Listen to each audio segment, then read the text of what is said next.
मौजूद हैं एक ऐसी शख्सियत के पास जिनको सेहत के शोबे में नुमाया खिदमात अंजाम देने पर सदारती अवार्ड से नवाजा गया।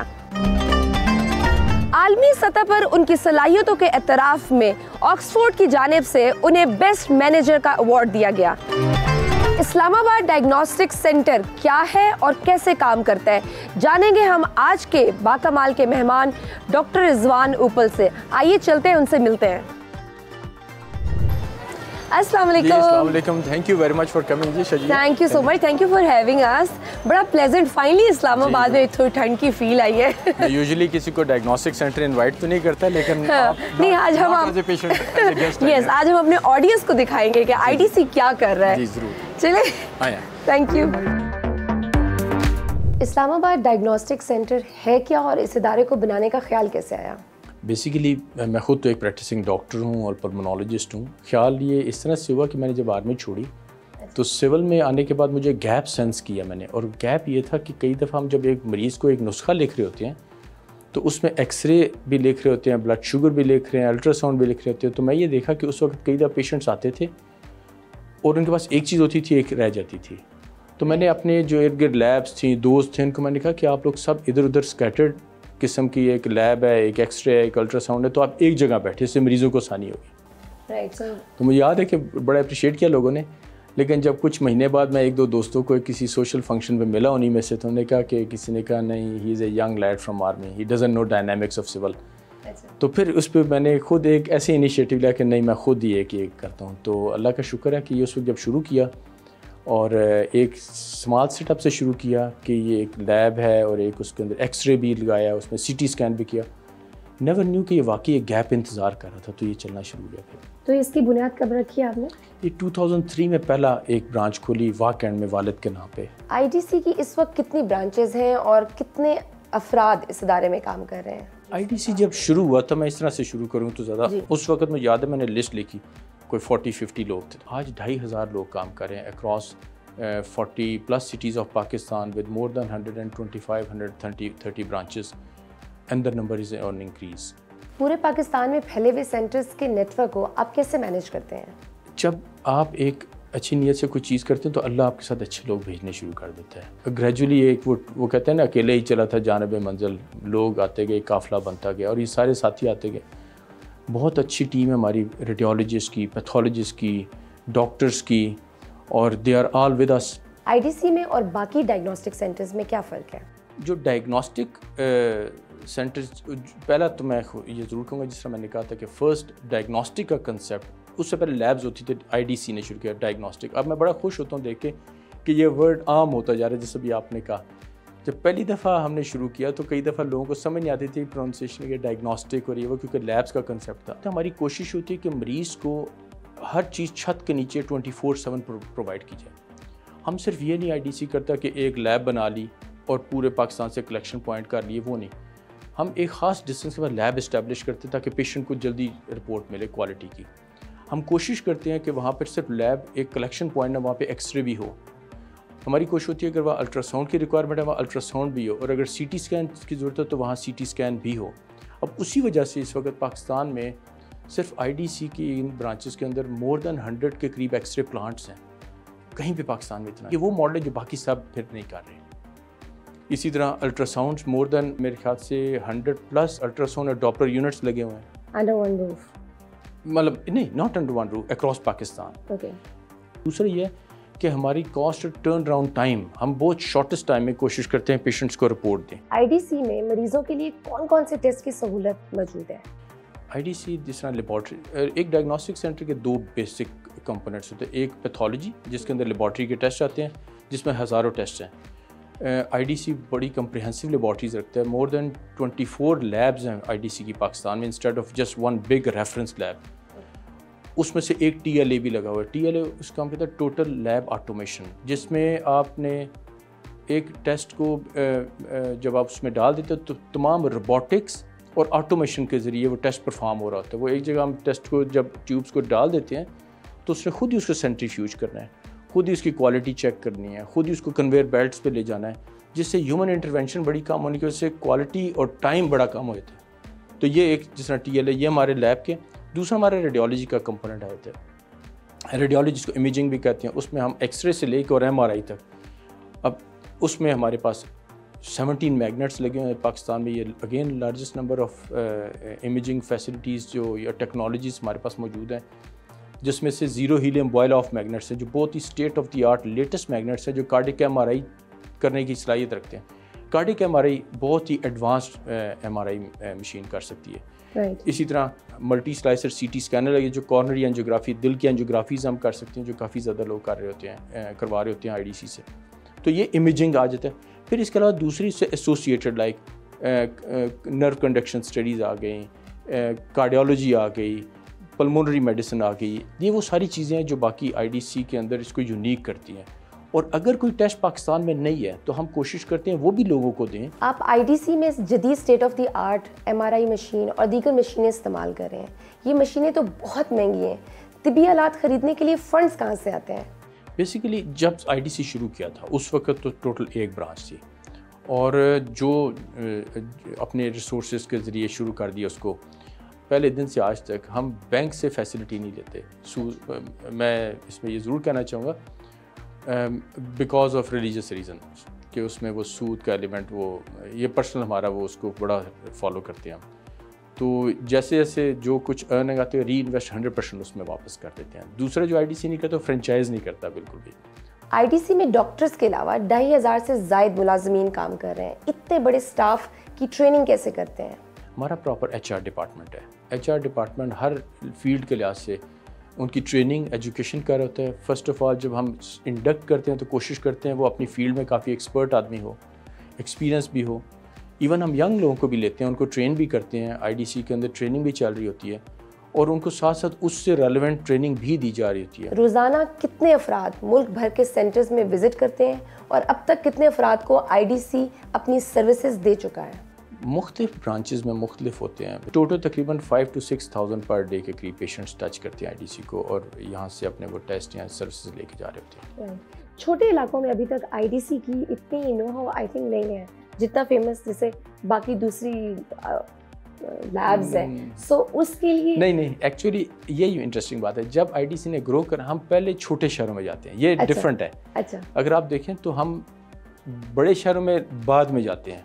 राइट, हम पहले अटक चले गए, हम चकवाल चले गए, हमने छोटे शहरों टोबा टेक्सिंग में कर दिया।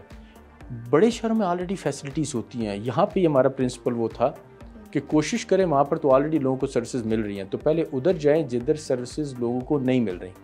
और उसी परसूट में इवन हमने गवर्नमेंट के साथ पब्लिक प्राइवेट पार्टनरशिप का भी एक दफ़ा मॉडल रन किया जिसमें हमने अटक, जेलम, चकवाल DHQs में जाके इतनी सब्सिडाइज सर्विसेज दी कि वो फ्री ऑफ कॉस्ट होगी पेशेंट्स को, क्योंकि कम हमने गवर्नमेंट को इतनी लो प्राइसेस पे दी कि गवर्नमेंट ने कहा ये तो हम फ्री भी कर सकते हैं। So those were given to the patients totally free of cost for 3 years।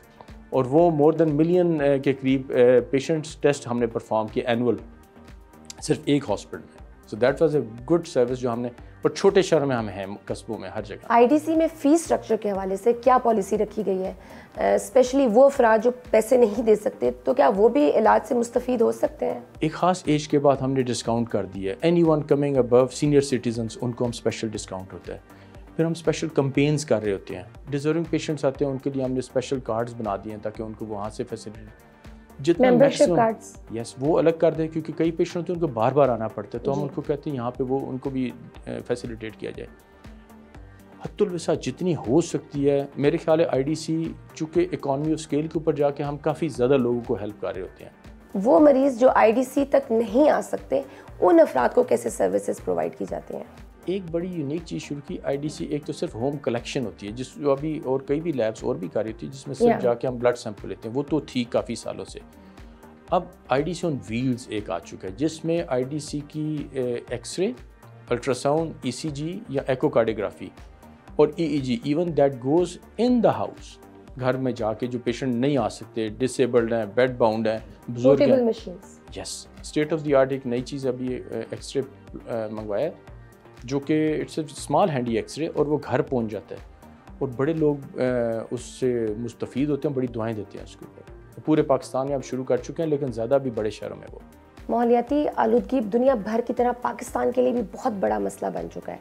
इस मौजू पर IDC क्या कर रहा है? देखिए, कार्बन एमिशंस, अभी ये स्मोक है जी, फ्यूल से हम एनर्जी बना रहे हैं या बाकी चीज़ें, हमने अपने 1 मेगावाट के करीब पहुंच चुके हैं जो solar panels across Pakistan IDC के ऊपर लगा रहे हैं। उससे कार्बन फुटप्रिंट हमारा नीचे चले जाता है।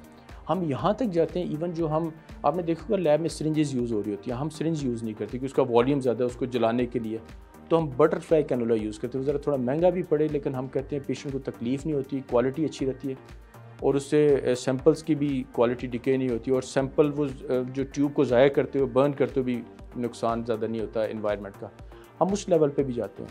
इवन जो हमारे UPS लगे उनकी बैटरीज तक हम कोशिश करते हैं try to that level. Environment के लिहाज से जो वेस्ट है प्रॉपर तरीके से जो गवर्नमेंट के authorise waste disposal medical units हैं वहाँ पे इंसिनरेशन होती है। आपने अभी ब्रेस्ट कैंसर कैंपेन की अवेयरनेस के हवाले से भी बात की। मैंने खुद पर्सनली देखा है कि कुछ ऐसे लोग जो डायग्नोज भी हुए हैं तो वो रिलक्टेंट होते हैं, स्पेशली जो अनमैरिड फीमेल्स में ये डायग्नोज हो जाए तो उनके घर वाले भी बड़े रिलक्टेंट होते हैं। So what do you think कि ये हम इस तरह के अवेयरनेस कैंपेन से क्या वो बेहतरी आ रही है पहले की और अब के नंबर्स में? जी, आपने बड़ी सही बात की। मैं आपको बताऊं कि एक चीज़ जिसके ऊपर मुझे बड़ा दुख होता है एज ए डॉक्टर भी, जी, कि ये एक ऐसी बीमारी है जो हमारी सोशल और कल्चरल टाबूज़ की वजह से कई दफ़ा ख़वातीन बताती नहीं है। और हमने कई दफ़ा ये कंपेन किया और अब उस कंपेन से बहुत फ़र्क पड़ता है। पिंक रिबन गवर्नमेंट लेवल पे मुख्तलिफ हॉस्पिटल इदारे वो भी कर रहे होते हैं, इससे काफ़ी बेहतरी आई है। लेकिन फिर भी ख़वातीन ख़ुद पर्दा की वजह से या शर्म झिझक की वजह से कई दफ़ा नहीं बताती और आम तौर पे जब वो मेमोग्राफी के लिए आते हैं तो उनका ऑलरेडी कैंसर इतना होता है कि वो मेमोग्राफी से तो बहुत ऊपर की बात होती है, तो बड़ा अफसोस भी होता है। लेकिन ये बात आपकी ठीक है कि अब अवेयरनेस काफ़ी बढ़ रही है और हमने जो पूरा महीना साल में जो 2-4 कैंपेन्स करते हैं उसमें ब्रेस्ट कैंसर एक शामिल है और numbers are increasing very dangerously because मुझे याद है कि हमने कुछ अर्सा पहले कैंपेन की थी और उसमें दे वर जस्ट ओनली 10 गर्ल्स, उनकी हमने मेमोग्राफी करानी थी विद सम कोलैबोरेशन में, एंड उन 10 में से 2 वर diagnosed and they were very young, 20 साल की 18 साल की, but they were very reluctant. वो इतनी परेशान और रोने लग गई कि हम घर में कैसे बताएंगे। अब ये चीज़ें जो है ना ये अवेयरनेस से ख़त्म होती हैं। अब कुछ और भी रीज़न जिसमें लेस देन 40 में ब्रेस्ट कैंसर बढ़ रहा है। हम अपनी पूरी कोशिश करते हैं कि जितना लोगों को सिर्फ ब्रेस्ट कैंसर के अलावा और भी बीमारी को, अब डेंगू के ऊपर आप देख लें, डेंगू एक ऐसी बीमारी जो हर साल हमारे इधर एक आ चुकी है एंडेमिक और पेंडेमिक की सूरत में। हम इस पे हर साल हज़ारों पेशेंट्स को ऑलमोस्ट फ्री के करीब टेस्ट करके दे रहे होते हैं and it is huge contribution from IDC जो हम कर रहे हैं। तो इस तरह की चीज़ें हम जितनी ज़्यादा हो सकते हैं वो कर रहे होते हैं ताकि लोगों को फ़ायदा हो। सेहत कार्ड के बारे में आपकी क्या राय है? देखें, इवन एक डेवलप्ड कंट्री लाइक इंग्लैंड, मैं इसकी मिसाल दूंगा, उनका NHS है वो भी डिस्टर्ब हो रहा है। पहले तो पाकिस्तान हेल्थ सिस्टम जैसा भी हमें गरीब मुल्क है, अमीर मुल्क नहीं है। लोगों को देखें डिस्ट्रिक्ट लेवल पे, सिटीज़ के लेवल पे हॉस्पिटल्स हैं, वहाँ पे फ्री सर्विसेज मिलती हैं। पहला तो बड़ा अप्रिशिएट करना चाहिए। दूसरा, इसके ऊपर हेल्थ कार्ड, ये एक और बड़ा अच्छा इनिशिएटिव था और मैं तो कहता हूँ ये इसका फ़ायदा हुआ लोगों को, इसको मैनेज बड़ा अच्छा किया गया है और इसके अंदर कुछ प्रॉब्लम्स भी मैंने सुने हुए हैं। We were not part of that क्योंकि हम ऑलरेडी ओवर स्ट्रेच्ड हैं सर्विसेज में, लेकिन हम उनको काफ़ी हद तक हेल्प करते रहे कुछ शहरों में जहाँ पे हमसे मुमकिन था। आपने हेल्थ सेक्टर को बहुत करीब से देखा है, सरकारी अस्पतालों की हालत ज़ार को कैसे बेहतर बनाया जा सकता है? देखिए, जो हमारे हॉस्पिटल्स हैं ना, जितने सरकारी भी हैं, उधर भी हमारे कुलीग्स बैठे हैं, वो भी घर से निकलते हैं, जॉब पे आते हैं, उनकी ख्वाहिश होती है कि मरीज़ों की खिदमत करें और कर रहे होते हैं। बल्कि मैं उनको ज़्यादा अप्रिशिएट करूँगा, वो ज़्यादा क्वांटिटी को कम रिसोर्सेज के साथ सर्व कर रहे होते हैं। तो इसके ऊपर तो कोई दूसरी राय नहीं, लेकिन जब इतनी ज़्यादा क्वांटिटी में पेशेंट्स आ रहे होते हैं कम रिसोर्सेज के साथ, मैं अक्सर लोगों की एक बात कहता हूँ कि you can have either quantity और quality, never both if you are limited by resources. मतलब if you are limited by resources, तो वो लिमिटेड बाय रिसोर्सेज होने की वजह से वो कहीं कहीं वो कंप्रोमाइज़ होते हैं। अब वो मैं अक्सर ये कहता हूँ कि डॉक्टर एक ऐसा गोल कीपर है जिसका एक गोल मिस होता है ना, वो काउंट होता है, जो उसने रोके हैं वो कभी काउंट नहीं होते। इतना काम कर रहे होते हैं। अब उसका सबसे बड़ी यार्ड से, अगेन मैं कोर्ट पे आऊँगा, इन्हीं डॉक्टर्स ने, सरकारी भी, प्राइवेट भी, गवर्नमेंट में भी, सब ने इतना बड़ा काम किया। तो हमारी 250 मिलियन की आबादी, 25 करोड़ की आबादी में लेस दैन 40,000 डेथ्स हुई हैं। ये दुनिया में कहीं नहीं हुआ। इस वक्त हमें पाकिस्तान में लैब्स और डायग्नोस्टिक सेंटर्स की मशरूम ग्रोथ नज़र आ रही है। इन लैब्स और सेंटर्स को रेगुलेट करना कितना ज़रूरी है? बहुत रेगुलेट किया जाए। देखिए हर शहर में, इवन इस्लामाबाद में, इस्लामाबाद हेल्थ रेगुलेटरी अथॉरिटी है, वो हर चीज़ को इम्प्लीमेंट कर रहे होते हैं। पंजाब हेल्थ PHC है, सिंध का अलग है, हर सूबे का अलग है। इसके ऊपर फेडरल के अपने वो रूल्स एंड रेगुलेशंस हैं। उसके बाद फिर नीचे आते जाएं तो लैब्स के अलग हैं, उनके सर्टिफिकेशंस एक्रेडिटेशन वो अलग हैं। बहुत सारी रेगुलेटरी बॉडीज़ देख रही होती हैं। वेस्ट मैनेजमेंट कैसे हो रहा है उसको अलग बॉडी देख रही है, एनवायरनमेंट की। लैब के ऊपर, रेडियोलॉजी के ऊपर PNR Pakistan nuclear regulatory authority वो अलग देख रही है कि रेडिएशन प्रोटेक्शन। और मैं बहुत अप्रिशिएट करता हूँ इन तमाम लोगों को, और रेगुलेट कर रहे होते हैं। फिर भी कुछ मशरूम ग्रोथ नेचुरली आ जाती है बीच में, लेकिन जितना जितना ये वक्त गुजरता जाएगा और एक अच्छा सेटअप कोई भी होगा, लैब हो, हॉस्पिटल हो, क्लिनिक हो, वो खुद ब खुद जैसे जैसे वो ग्रो करती है, लोग अवेयरनेस की वजह से दूसरे की तरफ जाना कम हो जाते हैं और उधर आते हैं। हेल्थ केयर कमीशन की परफॉर्मेंस और हुकूमती तरजीहात के हवाले से आपकी क्या राय है? देखिए ये जितने कमीशन होते हैं इनका तो काम होता है कि इन्होंने गलती पकड़नी भी है, गाइड भी करना है। तो नेचुरली अगर मैं उसको फॉलो नहीं कर रहा हूँ तो मुझे तो वो अजीब से मैं तो समझता हूँ ये इनका बहुत ही ज़्यादा फ़ायदा है पाकिस्तान के हेल्थ केयर कैनवस के अंदर, और इनको ये वक्त के साथ और इवॉल्व भी कर रहे हैं और हमें गाइड भी करते हैं हर चीज़ के ऊपर। पाकिस्तान में मेडिकल के शोबे से मुतालिक टीचिंग अदारों की कारकर्दगी और यंग डॉक्टर्स में प्रोफेशनल एथिक्स में कमी की अवामी शिकायत को आप कैसे देखते हैं? पाकिस्तान में अगर आप एक चीज़ गौर करें, सबसे ज़्यादा जो चीज़ कमोडिटी तो लफ्ज़ गलत है, जो चीज़ एक्सपोर्ट की जाती है वो डॉक्टर्स हैं। दुनिया में कहीं चले जाएं आप, डॉक्टर्स हमारे बहुत अच्छे हैं, दुनिया में सबसे ज़्यादा यहाँ से आ रहे हैं। हाँ, ये एक इम्प्रूवमेंट की गुंजाइश है। हमारे रिसोर्सेज मुल्क के बढ़ें हमारे उससे, तो उसके साथ और इम्प्रूवमेंट आएगी। पाकिस्तान IDC का अगर आप पूछे एकेडमिकली ड्रिवन होना, जो आप अगर दूसरा बीच में आपका ये भी पॉइंट है, हम बहुत ज़्यादा एकेडमिकली ड्रिवन है। We are the only centre in private sector जो कि FCPS Part 2 रेडियोलॉजी के लिए as a diagnostic lab approved है। तो ये हमारे इधर एक प्रॉपर प्रोफेसर हैं जनरल शमरेज़, वो उसको प्रोग्राम को रन कर रहे हैं, और हमारे कई बैचेस निकल भी चुके हैं जो FCPS कर चुके हुए हैं, and we take pride in that. हमारा IDC is affiliated and associated with a university, medical university and a medical college, जिसमें हम सिर्फ जाके उनको पढ़ाने के में हेल्प करते हैं। हमारे बहुत सारे टेक्नीशियन, टेक्नोलॉजिस्ट और बाकी लोग यूनिवर्सिटी से लोग इंटर्नशिप के ऊपर IDC में बहुत ज़्यादा आते हैं, वेटिंग लिस्ट में होते हैं। हम उनको ऑब्जर्वरशिप, इंटर्नशिप सारी करके उनको वापस भेज रहे होते हैं। So we are quite academically driven. IDC मुल्क की मईशत में कैसे कंट्रीब्यूट कर रहा है? देखिए, पहली तो यह है कि 2500 लोग काम कर रहे हैं। So this is one contribution जो मैं समझता हूँ। और ये तमाम लोग जो काम कर रहे हैं दे आर कंट्रीब्यूटिंग, और उसके लिहाज से उनको भी फ़ायदा और उनको भी जॉब्स मिल रही है। चलिए हम लेंगे एक छोटी सी ब्रेक, देखते रहिए Bakamal. Welcome back to Bakamal. हम यहाँ मौजूद है इस्लामाबाद डायग्नोस्टिक सेंटर, और हमारे साथ डॉक्टर रिजवान के भाई डॉक्टर रेहान भी मौजूद हैं। जी डॉक्टर साहब, जब बताइए, हम लैब का विजिट कर रहे हैं आपके डायग्नोस्टिक सेंटर का।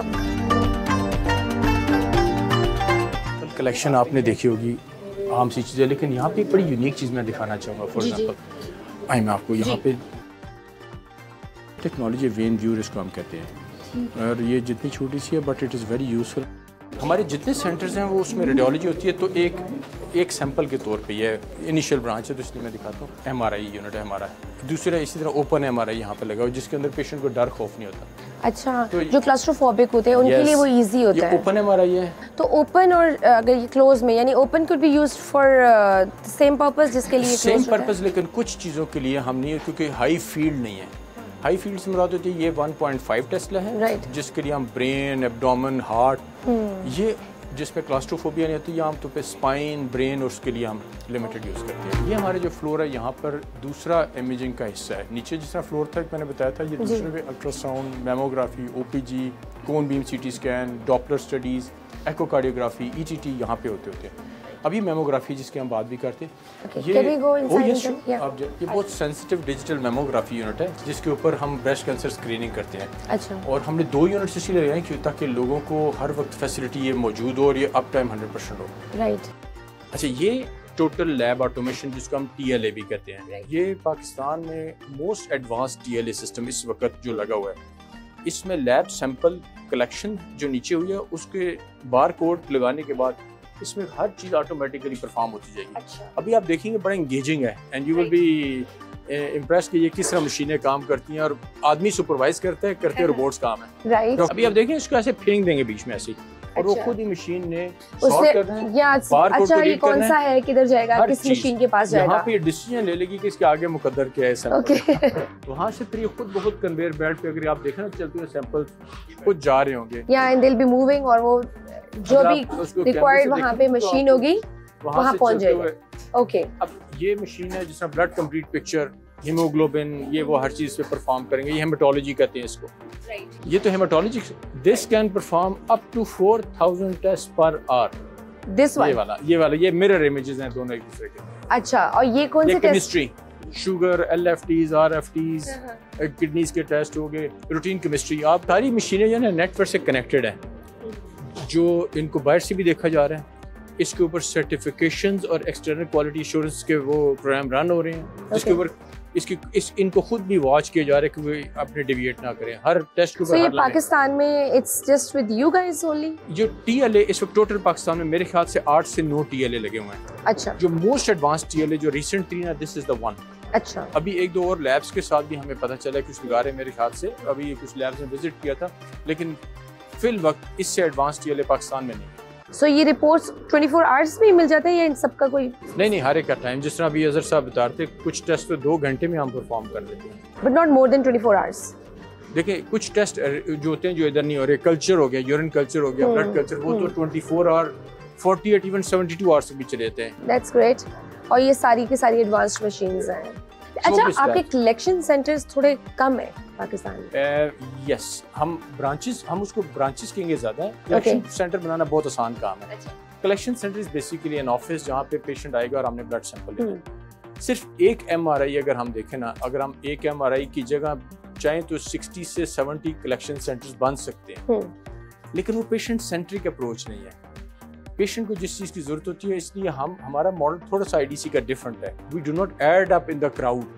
हम वो करें जो पेशेंट के भले में ज़्यादा। तो उसमें आपके लैब टेस्ट जो प्राइसेस हैं उनके बारे में बात करना चाहूँगी, वो बाकी लैब से क्या महंगी होंगी? क्योंकि इतनी एडवांस टेक्नोलॉजी आपने दिखाई, इतनी एडवांस मशीन्स हैं, तो आपके टेस्ट महंगे हैं उनसे या कंपैरेबल? इस तरह की लैब को करें तो हम डेफिनेटली नीचे हैं। अच्छा। हर लिहाज से नीचे हैं। मिसाल के तौर पे पाकिस्तान से बाहर भी, पाकिस्तान के अंदर भी, ये जो 1.5 MRI मैंने अभी आपको दिखाई थी, इसके ऊपर एडवांस 3 MRI भी 8-10 हज़ार के अंदर होता है। मुझे पता है 8-10 हज़ार बहुत ज़्यादा होता है, लेकिन compare to any other lab जो वहाँ पे इस लेवल की मशीन नहीं लगी होगी, इतने का टेस्ट नहीं। अच्छा, एक और इंटरेस्टिंग चीज़ मुझे पता चली थी कि आपका कोई स्टाफ मेंबर आपको छोड़कर नहीं जाता, इसकी क्या वजह है? ये वाकई ऐसी बात ही है। हमारा अगर HR रिटेंशन देखा जाए तो इट्स मोर देन 90%। अगर कोई माइग्रेट कर गया है, कहीं और चला गया है, ऐसी वजह, अदरवाइज कोई इधर से छोड़ती है, कोई कंप्लेन, किसी शिकायत की वजह से रीजंस है कि एक तो जितना स्टाफ है उसको बड़ा अच्छा एनवायरनमेंट मिलता है, उसको वो सारी चीज़ें मिलती हैं जो हम पढ़ते हैं, फिर उनको अप्लाई करने का मौका, उनको प्रोफेशनल एनवायरनमेंट मिल रही होती है। दूसरी चीज़, मैं अक्सर एक बात कहता हूँ, मैंने भी कभी जॉब की, मैं पहले आर्मी में था, फिर मैंने सिविल में आके देखा। मैं लोगों को कहता हूँ मैंने खून नहीं जलाना, पसीना जलवाना था।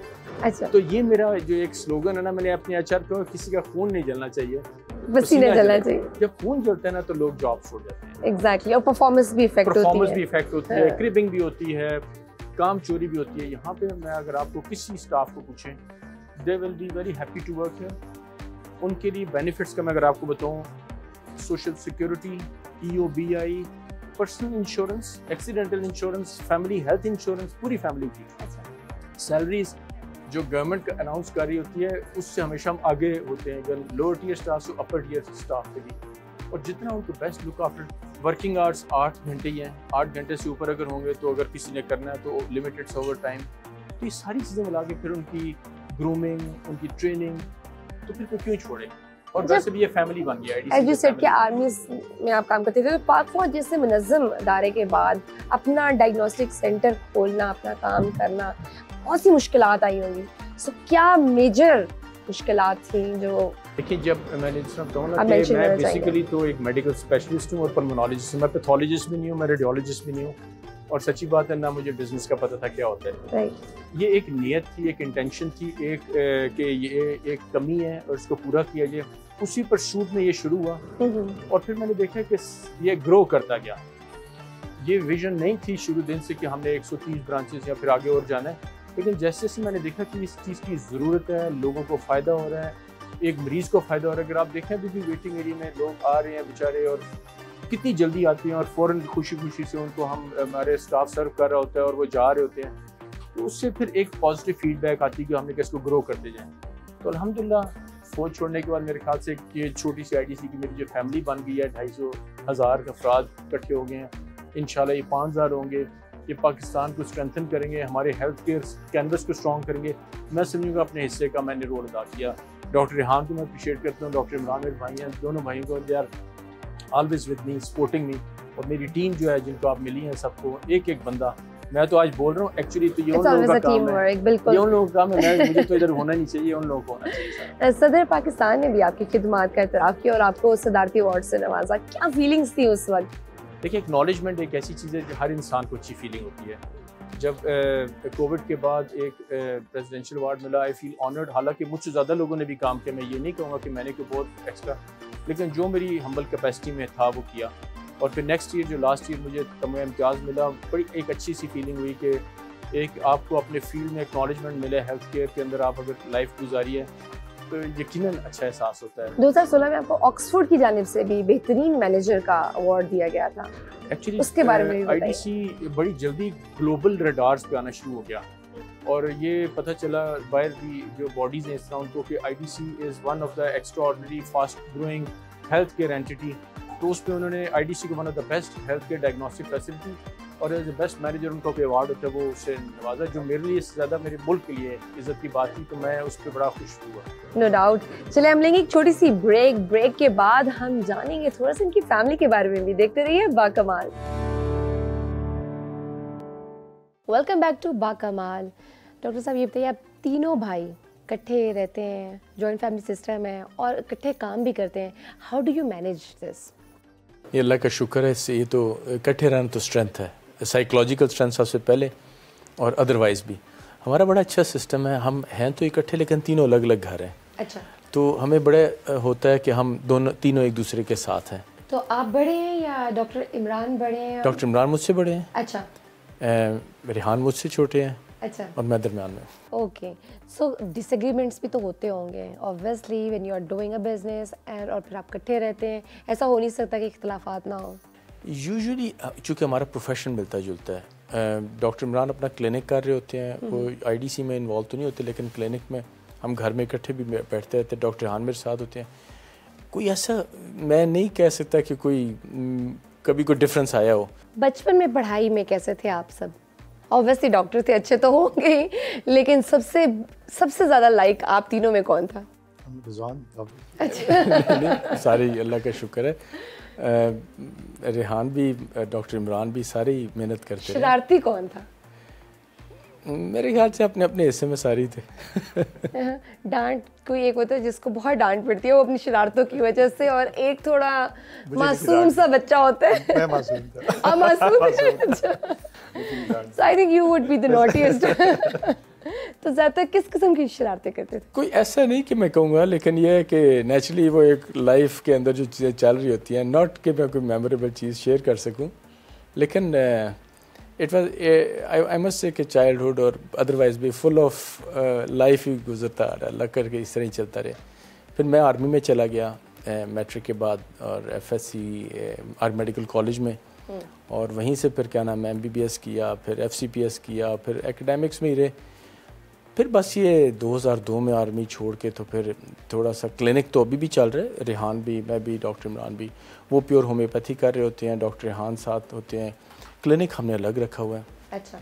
और फिर इसी तरह लाइफ मैं थोड़ा सा चूँकि क्लिनिक के साथ मुझे IDC की तरफ ज़्यादा हो गया, फिर रेहान को मैंने कहा Rehan I need your help as well, तो Rehan is great support with me, और बस इस तरह ही चल रहे हैं, and we are spending the life and ज़िंदगी गुजर रही है। ये सारी साथ तो एक्टिविटीज़ बिजनेस सब कुछ चल रहा है, लेकिन अगर कोई फारिग वक्त मिलता है तो आपकी हॉबी क्या है? मुझे गैजेट्स का बड़ा शौक था बचपन से ही। अच्छा। और मुझे बाद में रियलाइज़ हुआ, बल्कि मेरी 2 पेटेंट्स भी थे, इन्वेंशंस इसी, वो भी इसी शौक की वजह से। अब मैं रियलाइज़ करता हूँ कि वन ऑफ द रीज़न कि ये डायग्नोस्टिक इक्विपमेंट, ये सारे गैजेटरीज हैं सारी, मे बी कि ये वो हॉबी की ही ऑफ शूट इस तरफ आ गई। तो ये एक हॉबी में रही है, इसके अलावा बाकी भी, लेकिन इसमें मुझे ख़ास तौर पे मैं कहूँगा कि मैं इसको बड़ा कंट्रीब्यूट करता हूँ अपनी ज़िंदगी में। मूवीज़ वगैरह देखते हैं? बिल्कुल देखते हैं सारी। अच्छा, किस किस्म की मूवीज़ देखते हैं? कोई अच्छी मूवीज़ जो आ रही होती हैं, चाहे पाकिस्तानी हो चाहे बाहर की हों। तो सिंगिंग कर लेते हैं आप लोगों में से कोई अच्छा सिंगर? नहीं, वो इस चीज़ में नहीं। खुद गुनगुनाने की बात हो तो कोई भी गुनगुना सकता है, टैलेंट, हिडन टैलेंट में भी। मेरे म्यूज़िक सुन लेते हैं, मेलोडियस किस्म का म्यूज़िक हो, लेकिन वो ऐसा कुछ भी नहीं है। गुनगुनाना वो नहीं है। आप बताएं। भाग जाते हैं जो हम। अच्छा। खाने में क्या पसंद है? खाने में जो यूजुअली मैं तो बड़ा शौकीन हूँ कोई भी अच्छा खाना, ख़ासतौर पे स्वीट डिशेस। गुस्सा किस बात पर आता है और हाउ डू यू एक्सप्रेस?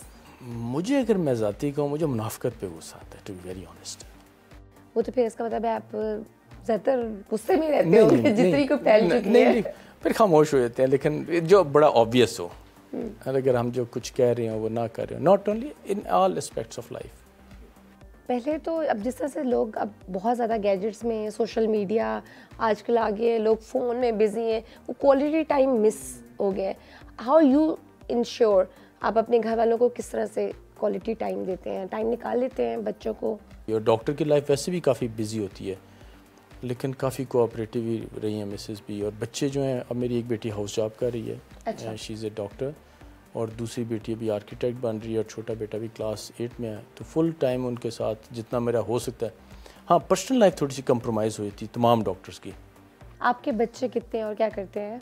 बड़ा बेटा मेरा डॉक्टर बन रहा है, 4th ईयर में, यूके में होता है। बेटी मेरी जो है वो भी यूके में उसके साथ ही है। अच्छा। और वो बिजनेस एनालिटिक्स कर रही है। अच्छा। और यंगेस्ट मेरे साथ है आजकल, ही इज़ 14, क्लास 8 में। तो मेरा ख्याल है बच्चों को देखें, एज मैं इनिशियली बात कर रहा था कि हमें पेरेंट्स ने बहुत टाइम दिया, तो मुझे लगता है कि आजकल के इतने एक फास्ट टाइम के अंदर ना हमें ये सब को फोकस करने की ज़रूरत है। आप अपने अंदर कौन सी हैबिट चेंज करना चाहेंगे?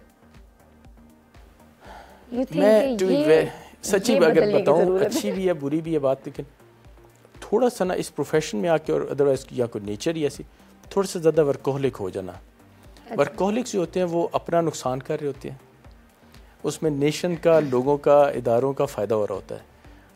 ये एक है मुझ में थोड़ा सा, तो मैं कोशिश तो नहीं, नेचर नहीं चेंज होती, लेकिन होता है थोड़ा सा कि कम हो सके। लेकिन जो जो चीज़ें होती जाती हैं, then you want to stay in perfection, या आप कोशिश होती है कि, और फिर आपको फीडबैक आती है कि you are adding value, you are leaving impact, तो फिर आप कहते हैं ओके लेट इट गो। तो ये थोड़ी सी एक है कि चेंज करूँ ना, ये एक आई थिंक सो। ज़िंदगी का कोई यादगार लम्हा? मेरा ख्याल है मेरी पहली बेटी की, और फिर दूसरी बेटी की पैदाइश, और फिर मेरे बेटे की, that is one of the thing जो मुझे हमेशा से वो डॉट टू डॉट याद है। और जो इसी तरह सैड लम्हा अगर मैं कहूँ को, ये भी मेरे साथ, once we lost father. Definitely that would be the difficult. वो हमारी उनसे इतनी दोस्ती थी, अगर आप लोग भी कभी मिले हों कभी उनको, तो जो लोग उनको मिले हुए हैं दे स्टिल रिमेंबर हिम। आज भी अगर क्लिनिक में कई दफ़ा मेरे पास, डॉक्टर इमरान के पास या रिहान के पास, क्योंकि हम प्रैक्टिस भी तीनों करते हैं, थोड़ी सी करते हैं, जो डॉक्टर इमरान तो फुल टाइम प्रैक्टिस में होते हैं, मैं 3 दिन 4 दिन, रिहान 3-4 दिन, उसमें कई पेशेंट्स उनके नुस्खे तावीज़ की तरह लेके आ रहे होते हैं। So this is very very unique, and I must say कि ये मैंने नहीं देखा कि क्या नाम है इतना लोग। तो लोगों को आपकी मदर स्ट्रिक्ट थी? नहीं, अल्लाह ताला उनको लंबी ज़िंदगी दे। अगर बहुत लीनियंट हो तो बच्चे थोड़े से बिगड़ जाते हैं। मुझे आज तक याद है छोटा बचपने की बातें, अब्बू की, अम्मी की। आज तक मुझे नहीं याद अब्बू ने कभी हमें फिज़िकली कुछ टच किया उसे। लेकिन एक चीज़ मुझे आज भी याद है, वालदा बड़ी मासूम, अल्लाह उनको लंबी ज़िंदगी दे, हमारे पास अब वो, हम उनके साथ ही होते हैं और हमें बड़ा हौसला उनका। लेकिन वो कहती थी अगर हम कोई शरारत कर रहे हैं छोटे होने के, अब्बू को बताऊंगी बस, and that was a deterrence. वो एक डेटरेंस होती थी कि बता दिए तो क्या होगा। अच्छा बस उसी फेज में हम दैट्स हाउ लिहाज, और ये उस वक्त के लोगों में था। उन्होंने ना एक अपना पोस्टर मेंटेन भी ऐसा किया हुआ था। बच्चा जब छोटा बड़ा होता है ना तो वो उसकी ज़िंदगी में ना कोई फिगर होती है जिसको आइडलाइज करता है। कभी वो कोई टीचर होता है, कभी वो कोई एक्टर होता है, कभी कोई होता है, लेकिन कोई अगर कांस्टेंट पर्सनैलिटी आपको ऐसी स्ट्रॉन्ग पर्सनैलिटी नज़र आए ना और फादर की फॉर्म में नज़र आए, वी वर लकी कि हमें वो इस तरह की बिल्कुल फोकस डायरेक्शन देते हैं। You are a successful story, so आप क्या एडवाइस या क्या एक टिप देना चाहेंगे हमारी यंग, हमारे ऑडियंस देखने वालों को? 2-4 चीज़ें मैं ज़रूर कहना चाहूँगा। पाकिस्तान, मैं इस पोजीशन, पहले तो मैं इस पोजीशन में नहीं हूँ मैं किसी को मैसेज दूँ, I am not a one, लेकिन मैं जनरली एक अपनी तरफ से एक चीज़ कहूँगा, फोकस्ड होके, ईमानदारी और hard work, there is no shortcut alternative to that, इसका है ही नहीं। मैं अक्सर मिसाल जिसमें वो तांगा होता है ना, आंखें बंद करके भागता है, मैं मायोपिक होके नहीं कह रहा, वो फोकस्ड होके जा रहा था। मकसद कहने के ये तेज़ी ना करें, आराम से लगे रहें, रेस्टलेसनेस ना हो, अपने ऊपर फेथ रखें। पाकिस्तान जंग से नहीं बना था, पाकिस्तान एक आइडियोलॉजी पे बना था, एक विजन थी कि हम अलग हैं, यानी कि एक माइंड सेट था। अगर माइंड सेट से एक मुल्क बन सकता है तो एक माइंड सेट से एक मुल्क आगे भी जाएगा। तो ये जो कई लोग कहते हैं ना कि ये पाकिस्तान ये बड़ी स्ट्रॉन्ग नेशन है इंशाल्लाह। ये जो बीच के दिन ये थोड़ा सा ये अगर अपने आप को एजुकेशन की तरफ, ट्रेनिंग और ग्रूमिंग की तरफ हम थोड़ा सा और फोकस कर लें, अल्लाह पे भरोसा करके ईमानदारी से और हार्ड वर्क से फोकस होकर काम करते रहें, क्या वजह क्यों फेल होंगे? और अल्लाह ने नेचर को रैंडम तो नहीं करना, बिल्कुल। तो अल्लाह ने वही नेचर सबके लिए रखे, हमारे लिए भी वही रखे। और ये साबित भी हो चुका है, जब भी पाकिस्तानी कंपोज होते हैं, जिस एवेन्यू में भी न्यूक्लियर पे जाते हैं, हमसे डिप्राइव करें, मुझे मैं ट्राउट क्या करता है, हम एटम बना लेते हैं। हमें किसी और चीज़ से वो करें, हम बेस्ट वो चीज़ कर लेते हैं।